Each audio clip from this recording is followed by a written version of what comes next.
আমি একটু জড়িত ছিলাম। দেখবা যে এই ঘটনার সাথে কোনো লাখানো জড়িত নাই। মুরাদ যেদিন এই আমার ছেলে মারা যায় ওই দিন আসলো, আইসা আমার নাতিনটারে 2 ঘন্টা নিয়ে বল হাসাহাসি করলো, আমার বুয়ার বিচার চাই। বিশ্বাস করুক আখালিতে আমার কোনো বাড়ি নাই, সব থেকে বেশি কষ্ট লাগছে। তবে ইচ্ছে আছে দেশের ভালো রোমান্টিক নাটকের হিরো হব। গত কয়েকদিন আগে সিলেটের বন্দরবাজার পুলিশ ফাঁড়িত পুলিশের হাতে নির্যাতিত একজন ভাই মারা গেছেন। এই হত্যার সাথে সিলেটের একজন জনপ্রিয় ইউটিউব অভিনেতা বেলাল আহমেদ মুরাদ জড়িত আছেন বলে অনেকে মনে করেন এবং থানার বিরুদ্ধে অনেক নিউজও ছাপা হয়েছে। আজকে আমি এজ এ ইউটিউবার হিসাবে, এজ এ সিলেটি হিসাবে আমার ওপিনিয়ন আপনাদের মাঝে শেয়ার করুন। তো শুরু করা যাক।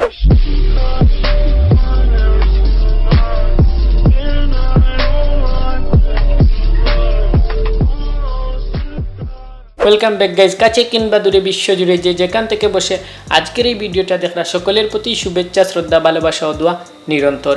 রায়হান হত্যার প্রধান আসামি এসআই আকবর ভূঁইয়া বর্তমানে পলাতক আছেন। তাই সিলেটর ইউটিউব চ্যানেল গ্রিন বাংলাত একজন অভিনেতা হিসাবে কাজ কর্তা এবং যার সূত্র ধরিয়া এই গ্রিন বাংলার প্রধান অ্যাক্টর বেলাল আহমেদ মুরাদের সাথে তার একটা ঘনিষ্ঠ সম্পর্ক আছে। আর মুরাদ ভাই কাজ করা যদি বলে মানে একটা মুরাদ ভাই এবং তার টিমের মধ্যে আমিও ছিলাম, আমিও আছি, সবাই ফ্যান্টাস্টিক গাই, যার কারণে সিলেটের অনেক মানুষে মনে করে যে এই হত্যার সাথে বেলাল আহমেদ মুরাদ জড়িত আছেন। এই বিষয়ে আমরা পরে আইলাম, কিন্তু তার আগে জানিয়ে এই এসআই আকবর ভূঁইয়া কিভাবে এই গ্রিন বাংলাত অভিনয় করার সুযোগ পাইলা। অ্যাকচুয়ালি আমি একটা নাটক করেছিলাম অন্য একটা ইউটিউব চ্যানেলে। তো এটা দেখে আমার ছোট ভাই এবং এই গ্রিন বাংলার একজন জনপ্রিয় অভিনেতা প্রিন্স বিপ্লব আমাকে বলে, ভাই আসুন আমাদের সাথে কাজ করুন। তো তখন একই সাথে গ্রিন বাংলা স্টুডিওতে এসে মুরাদ ভাইয়ের সাথে আমার পরিচয় হয় এবং ওনার পরিচয় ব্যবহার আমি অত্যন্ত মুগ্ধ হই। তো তারপরেই কাজ শুরু করি, আর কাজ শুরু করার পর থেকেই ওনারা আমাকে খুব ভালোবাসতে শুরু করে। তো এভাবেই কাজ করা শুরু হয়। আচ্ছা আচ্ছা আচ্ছা, একজন পুলিশ হইয়া আপনি কিভাবে একজন অভিনয় শিল্পী? How can possible? অ্যাকচুয়ালি ছোটোবেলা থেকেই নাটক, থিয়েটার সহ অন্যান্য কালচারাল প্রোগ্রামগুলোতে আমি একটু জড়িত ছিলাম।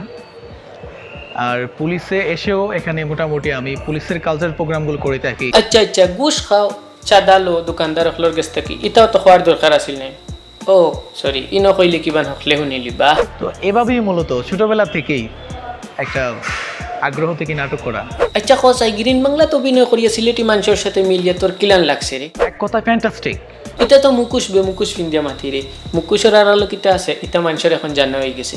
আচ্ছা তোরে যদি মনে করিলা দেওয়া হয় একটা ফিল্ম ও নায়ক হিসাবে কাজ করবে? অ্যাকচুয়ালি মুভিতে অভিনয় করবো কিনা সেটা আসলে এখন ভেবে দেখিনি। তবে ইচ্ছে আছে দেশের ভালো রোমান্টিক নাটকের হিরো হব। মাইক তাই নায়ক হয়ে যেতা।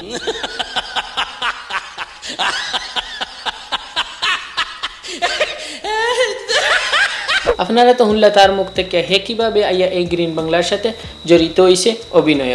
এখন আক্কা বেলাল আহমেদ মুরাদ রেখেনে এই হত্যার সাথে জড়িত করা হর মূলত যে নিউজটা মানে সরানি হয়েছে, আই ডোন্ট নো এটা সত্য না মিথ্যা, আই এম আনশিওর, বাট যে নিউজটা সরানি হয়েছে এই নিউজটা হইল গিয়া সিলেটর আখালিয়াত বেলাল আহমেদ মুরাদের একটা বাড়ি আছে এবং এই আখালিয়ার ঠিক ফাঁসে যে বাড়িটা আছে বেলাল আহমেদ মুরাদ, ও বাড়ির ফাঁসে হইল গিয়া রায়হানের একটা বাড়ি এবং বেলাল আহমেদ মুরাদে তানোর নাট্যকর্মী নিয়ে প্রায় সময় এখানে মদ, গাঞ্জা, জুয়ার আসর করতা এবং এই আসরও এসআই আকবর ভূঁইয়াও যাইতা। আর এই কাজগুলার বাধা দিছিলা রায়হানে, যার সূত্র ধরিয়া তানরে কিতা হাইজাকার বানাইয়া নিয়া থানাত পুলিশের মাধ্যমে মারানি হয়েছে বলিয়া যে নিউজটা ছড়াইছে। আসলে এই নিউজটা কতটুকু সত্য না মিথ্যা এটা আনবিলিভেবল কিছু নাই, হইতেও পারে আবার এটা নাও হইতে পারে। এটা কোনোভাবেই মানে প্রমাণ ছাড়া প্রধান আসামি ধরা পড়লে সত্যটা বার হয়ে আইব। কিন্তু এখন আমরা শুনিয়াই আসলে বেলাল আহমদ মুরাদের মুখ থেকে তাইনি বিষয় নিয়ে কিতা হয় যে আখালিত আমার বাড়ি আছে। বিশ্বাস করুক আখালিত আমার কোনো বাড়ি নাই, সব থেকে বেশি কষ্ট লাগছে আপনারা যখন কইছেন যে আমি ওই আনন্দ, ফুর্তি, মদ, গাঁজা এইসব বিষয়গুলা। আমার বাপেও কোনোদিন সিগারেট খাইছেন না। আমার এলাকাত গেলে আপনারা জানতে পারবা, দেখতে পারবা আমার আব্বাইও সিগারেট খাইছেন না। আমি সিগারেট খাওয়া এটা দূরের কথা। এটা কষ্টে কইলাম যে আমার প্রিয় মানুষগুলা অনেকে আমার চিন হয়, এরা আজকে এই বিষয়গুলা শেয়ার দিরা যে বাড়ি ঘরে আমার বাড়ি আছে আখালিত। আসলে আমার আখালিত কোনো বাড়ি নাই, এটা একবারে মিথ্যা। আমি যারা হত্যা করা হয়েছে রায়হান ভাইয়ের বাসাত গিয়ে আইছি, আমি বাচ্চারা দেখিয়ে আইছি। আমিও চাই যে অপরাধী গ্রেফতার হোক, কিন্তু এই ঘটনারে বিভিন্ন মানুষে আমার সাথে হয়তো হিংসা করিয়া বা বিভিন্ন মানুষে গ্রিন বাংলারে হয়তো খারাপ পাইয়া এই জিনিসগুলা প্রচার করে। আপনারা একদিন বুঝবা, একদিন দেখবা যে এই ঘটনার সাথে কোনো লাখানো জড়িত নাই। প্রথমত কইছি যে সরাসরি প্রমাণ, সিসি ক্যামেরাত আপনি কিছু পাইতা নাই, আখালিতে আমার কোনো বাড়ি নাই, জগৎজ্যোতি হত্যা মামলার চার্জশিট সহ সবগুলা আছে, আমি ইতিমধ্যে বিভিন্ন ব্যক্তিবর্গের কাছে পৌঁছাইছি, এগুলাতে আমার কোনো সম্পৃক্ততা নাই।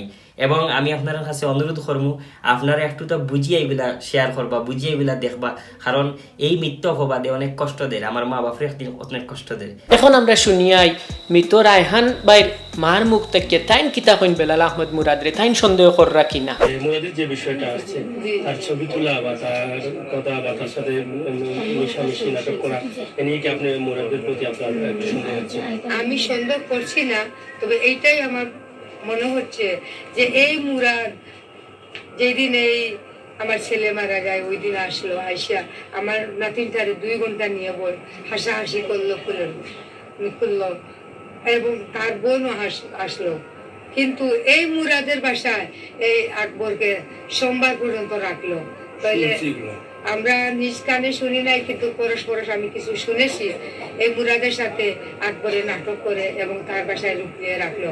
এইগুলা তো পুলিশ নিশ্চয়ই জানে, নিশ্চয়ই পুলিশ জানে, আর পুলিশে ইচ্ছা করলে কি না করতে পারে। আপনারা তো শুনলাম মৃত রায়হান ভাইয়ের মার মুখ থেকে তাইন কিতা কইন। এখন আমি আমার ওপিনিয়ন শেয়ার করি। মূলত একটা নাটক কিংবা ইউটিউব ভিডিও ড্রামা যাও হোক্কা একা করা সম্ভব নয়। আজকে আমার এই ভিডিওর ক্যামেরার পিছনেও একজন আসেন, আর গ্রিন বাংলায় যে নাটকগুলা করে এই নাটকও একটা নাটকও মনে করলে কমসে কম 15 থেকে 20 জন মানুষের প্রয়োজন পড়ে। এই মানুষগুলা এক একজন এক এক পেশার মানুষ, মূলত কেউ প্রফেশনাল অ্যাক্টর নাই।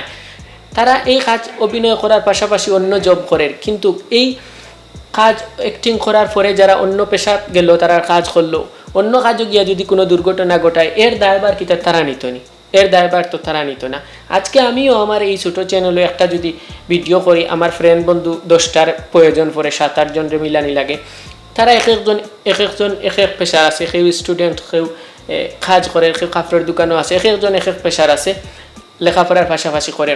তো তারা আমার এখানে আইয়া অভিনয় করিয়া যাওয়ার পরে অন্য কাজ করলো এবং সমাজ বিরোধী একটা কাজ করিল, একটার দায়ভার তো আর আমি নিতাম না, এটা কোনোভাবেই সম্ভব নয়। হ্যাঁ, এটা আমি মানি যে একজন মানুষে আমি আমার চ্যানেলও এড দেওয়ার আগে তার 100 বার যাচাই বাছাই করতে হইব, কারণ সুনাম আপন মানুষ একবার, কিন্তু মানুষ মাপইন বারবার, মানুষ পরিবর্তনশীল।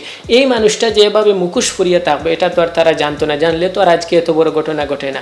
কিন্তু এই মানুষগুলার এড দেওয়ার আগে অবভিয়াসলি তারা কি তা করবো, যাচাই বাছাই করে নিতে হইব, কারণ যেহেতু সামাজিক একটা সংগঠন, সমাজ লইয়া কাজ করতে হইব, সামাজিক একটা কাজ, সেহেতু এই মানুষটা ভালোভাবে যাচাই বাছাই করিয়া তারপরে এই কাজের সাথে জড়িত করতে হইব, নয়তো ওরকম ঘটনা ঘটবো। কিন্তু এই মানুষটা যে এভাবে মুখোশ পিন্দিয়া থাকবো এটা তো কেউ চিন্তা করছে না। একজন এসআই সে যে অভিনয় করতো, এই জায়গা তো আমিও তার স্থান দিলাম, মানে তারাও স্থান দিছে, সে তার প্রতিবার বিকাশ ঘটাইতো স্যার, কিন্তু তার মনুষ্যত্ব যে এইভাবে পশুর মতো এটা তো আর মানুষে জানতো না যে 10,000 টাকার লাগিয়ে একজন মানুষের মারি ফেলাই দিব। কিন্তু না জানিয়ে একজন মানুষের বিরুদ্ধে অপপ্রচার করা ঠিক নয়। একজন মানুষ সেলিব্রিটি হইলে তার পিছনে এমনিও মানুষ লাগাইল, তখন একটা স্বাভাবিক, কিন্তু একজন মানুষের যে এভাবে একটা হত্যা মামলার অপবাদ দেব, আসলে আমি কেউর প্রশংসা করলাম না বা ওনার সাথে আমার ব্যক্তিগতভাবেও কোনো সম্পর্ক নাই। এমনি দেখো হইলে হাই হ্যালো বাই বালানি আসসালামু আলাইকুম, ও তখন পর্যন্ত সম্পর্ক। এমনি পার্সোনালি তাই না আমার বালা করেছেন, আমি খালি জানি তাই ইউটিউব চ্যানেলও কাজ করেন, নাটক দেখি বালা লাগে, অতটুকু আমি জানোর ফার্ম মারলাম না, ইলা কিচ্ছু করিয়ান না। আমার বাস্তবতা থেকে আমি কইয়ার যে একজন মানুষ সেলিব্রিটি হইলে অনেকজন মানুষ তার পিছনে লাগি যায়। আজকে এই বেলাল আহমদ ভাই অতখান আগুয়াইছেন এবং তার পিছনে অনেক শত্রু আছেন, এখন পর্যন্ত আছেন যারা আপনারা অপপ্রচার করায়। একজন মানুষ উপরে দিয়ে উঠাত লাগলে আমরা বাঙালির স্বভাব হইলে দর্শনে করে দিটা নিয়ে একটু লোকের স্বাভাবিক, তো তার ধারাবাহিকতায় আপনারা অপপ্রচার করা, কিন্তু এটা বন্ধ করক্কা, একজন মানুষ সম্পর্কে পয়লা জানক্কা তারপরে করক্কা। আজকে আমরা সবার উচিত অন্যজনকে দোষারোপ না করিয়া এই প্রধান আসামির প্রথমত যাতে প্রশাসনে গ্রেফতার করে এমনভাবে আমরা আন্দোলন শুরু করতাম রাস্তাঘাটে, যাতে প্রশাসন বাধ্য হয় এই আসামিরে ধরতে, তারপরে তার মুখ থেকে বাড়াইব তার সাথে খেয়ে জড়িত আছেন। যেহেতু আমরা সবে মানে প্রমাণ পাইলিছি যে সেও প্রধান আসামি, সেহেতু তারে তো গ্রেফতার করতে হইব। আমরা বিগত দিনও দেখছি এমসি কলেজের দর্শক ধর্ষণ মামলার মাত্র 2 দিনে কিতা হয়েছে আসামিরে গ্রেফতার করা হয়েছে, কিন্তু আজকে এই আসামিখানে পুলিশ হয় কিতা এরিয়েই গেল নি, পুলিশের লাগে কিতা আলাদা আইন নি, না না আইন সবার লাগে সমান, একটা আবারও প্রমাণিত হইতে হইব এবং তারে গ্রেফতার করতে হইব। তারে গ্রেফতার করার পরে যদি বার হয় যে বেলাল আহমেদ মুরাদ তার সাথে জড়িত আছেন, তারেও গ্রেফতার করিয়া আনা হোক এবং তার উপযুক্ত শাস্তি দেওয়ার ব্যবস্থা করা হোক, যে শাস্তি দেখিয়া এই রায়হান ভাইয়ের আত্মায় শান্তি পাইতে। আর আপনাদের বিবেকের কাছে আমি সারিয়া দিলাম আজকের এই তথ্যগুলো দেওয়ার পরে আপনার বিবেকে যদি কয় বালিশের সাথে মাথা লাগিয়ে চিন্তা করেন যেন যে গ্রিন বাংলা এই হত্যার সাথে জড়িত আছে, তে unsubscribe green Bangla, boycott green Bangla.